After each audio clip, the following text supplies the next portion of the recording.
नमस्कार, मैं हूं ज्योति और आप देख रहे हैं समाचार न्यूज इंडिया। आज बात उस मामले की जिसकी वजह से यूपी की राजनीति गरमाई हुई है। अयोध्या गैंगरेप मामले में हर कोई अपनी रोटी सेकने पर लगा हुआ है। इसका आरोप समाजवादी पार्टी के सांसद अवधेश प्रसाद के करीबी पर लगा है। इस मामले में योगी सरकार ने आरोपियों के खिलाफ बड़ा एक्शन लिया है। वहीं इस मामले में आप अपनी बात रखने के लिए हमारे साथ निषाद पार्टी के अध्यक्ष और मंत्री संजय निषाद जी जुड़ रहे हैं। संजय जी, स्वागत है आपका समाचार न्यूज इंडिया में। अपने चैनल को बधाई है। लेकिन यह बात जो आपने कहा कि कोई राजनीतिक दल रोटी सेकने में लगे हैं, ये इस दुराचारी के समय आवाज उठाना आपको अगर लगता है कि रोकने में लगे हैं तो ये शब्द बहुत अच्छा नहीं है। कम से कम भारतीय सभ्यता है, भारतीय में नारियों की पूजा होती है और नारियों के ऊपर जो व्यभिचारी हो अगर उसकी आवाज कोई उठा रहा तो आप उसे रोटी सेकना बता रही हैं आप। अरे कम से कम वह व्यक्ति जेल फांसी हो तत्काल समय सीमा के अंदर उसको जो है सजा मिला देश के कानून, और जो भी शामिल हो जो उसे बचा रहे हो उसे कम से कम जेल से रिमांड पर लिया जाए, रिमांड पर पूछताछ किया जाए कि और कितने अपराध में शामिल है। वो 2012 के दंगे के शामिल है, आज के समाजवादी पार्टी का एक्टिव मेंबर है, वो नगर अध्यक्ष है। अगर नगर अध्यक्ष है और समाजवादी पार्टी मुंह नहीं खोल रही है, बंद की है, और खोलते खोलते खोली भी तो कह रही है डीएनए टेस्ट होना चाहिए।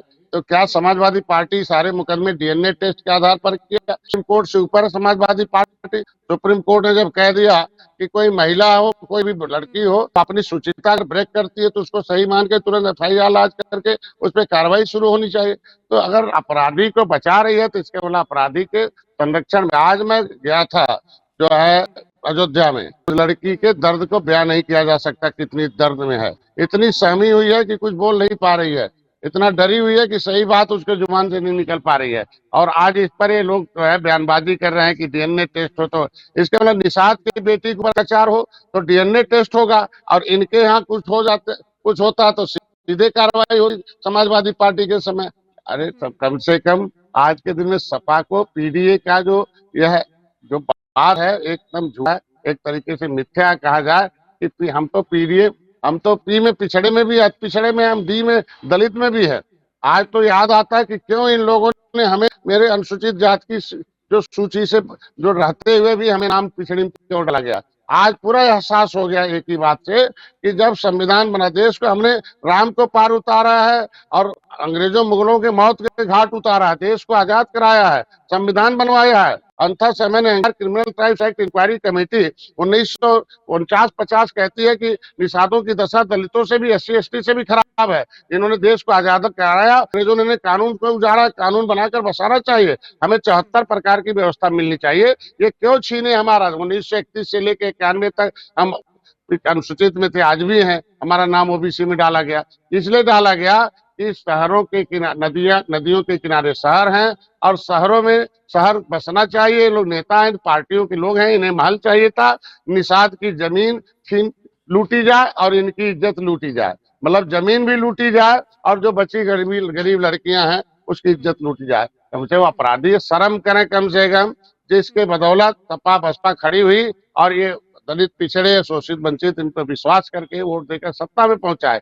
अयोध्या पर भी बहुत पीठ थपथपा रहे थे कि हमारे लोगों ने ईमानदारी से, क्षेत्र के लोगों ने हमें जिताया। ठीक है जिताया, लेकिन क्या इसीलिए जिताया था कि अगर उस अपराधी के बारे में प्रेस पूछ रही है कि भाई क्या हुआ, तो वहां के सांसद कह रहे हैं अवधेश प्रसाद जी कि जो है कि हमें कुछ पता नहीं है।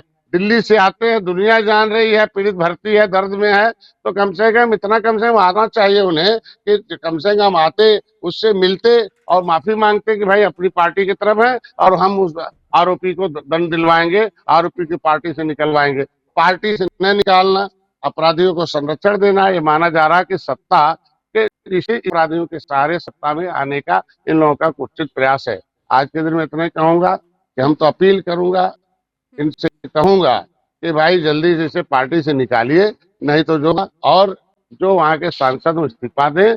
और आज के दिन में क्या मजबूरी है, क्यों नहीं निषाद की बेटी के साथ खड़े हैं, क्यों नहीं गरीब के साथ खड़े हैं जो आज के दर्द में करा रही है? क्या इनकी मजबूरी है? दो निषाद नेता भी इनके अगल बगल जिले से जीत के गए हैं, उनकी क्या मजबूरी है, क्यों नहीं उनको बोलने दे रहे हैं? पीड़िता से मिलने, उस परिवार से मिलने तो आप ही गए थे। उसके बाद निश्चित आज रूप से हम भावुक तो भी आप जाएंगे। काफी नजर आए। निश्चित रूप से उसका दर्द दर्द को हम कैसे रोक सकते हैं? दर्द तो बाहर आएगा ना आज के हम्म। दिन में। और आज दर्द हमारे समाज की बेटी, हमारी बेटी, इसलिए बाहर आ रहा है।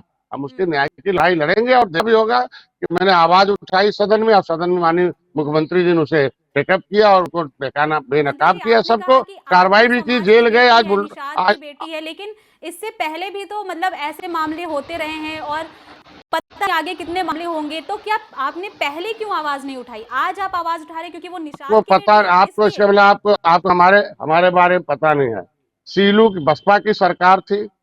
और आपने जो है बादा में सीलू निस के साथ उन्होंने क्या था, व्यभिचार किया। तो मैं पहले व्यक्ति हूँ, तब कभी नहीं था, आवाज उठाया था और जेल भेजवाए मंत्री को। यहाँ नेहा निषाद थी जो है जौनपुर में, उसके खिलाफ अन्याय हो रहा था।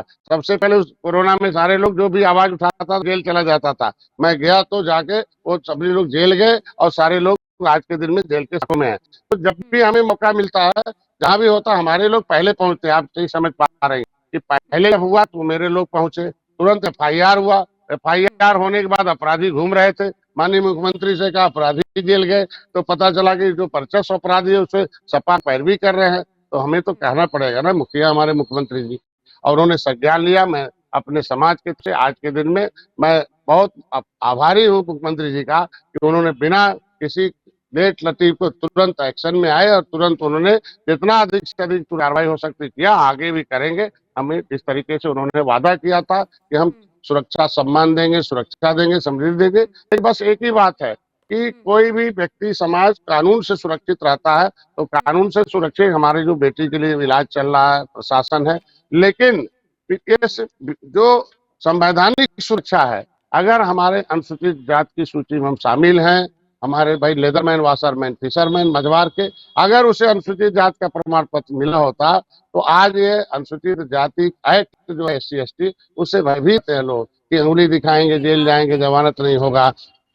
मंत्री जी, आपने हाँ कहा बोला। कि मतलब सीएम योगी ने जो एक्शन लिया है बहुत अच्छा काम किया है, आप भी पीड़िता के परिवार से मिले हैं, तो मतलब क्या पीड़िता जो है, उनका जो परिवार है, वो संतुष्ट है अभी तक जितना भी एक्शन लिया गया है? आज के दिन में कार्रवाई से पीड़िता परिवार से मिले भी मुख्यमंत्री जी, कार्रवाई भी की। आज पीड़िता परिवार अभी संतुष्ट क्या होगा जब तक अपराधी को सजा नहीं मिल जाए, फांसी पर चढ़ जाए। लेकिन तो शुरुआती आप क्या कार्रवाई एक्शन से लेने वाले हैं? दिल में थोड़ी तसल्ली होती है। भाई, दिल में तसल्ली शुरू होती है कि जब कार्रवाई शुरू हो जाती है। पिछली सरकारों में तो कैसे लोग घूमते रहते थे, किस तरीके से काम था, कैसे हमारे लोग रहते थे, पूछो। आज के दिन में कैसे, आज के दिन में हम तो अपील करेंगे, अपराधी की कोई जाति नहीं होती है और अपराधी को बचाने का काम कोई भी पार्टी का सदस्य नहीं करे तो बेहतर होगा। क्योंकि यह भारत भारतीयों का, भारतीय संस्कृति है। यहाँ नारियों की पूजा होती रही है, हमेशा लोगों को नारियों के साथ खड़े जाने पड़े। मंत्री जी, आप बार बार बोल रहे हैं कि कोई जाति की बात नहीं हो रही है, लेकिन आप बार बार ये भी बोल रहे हैं कि वो निषाद की बेटी है।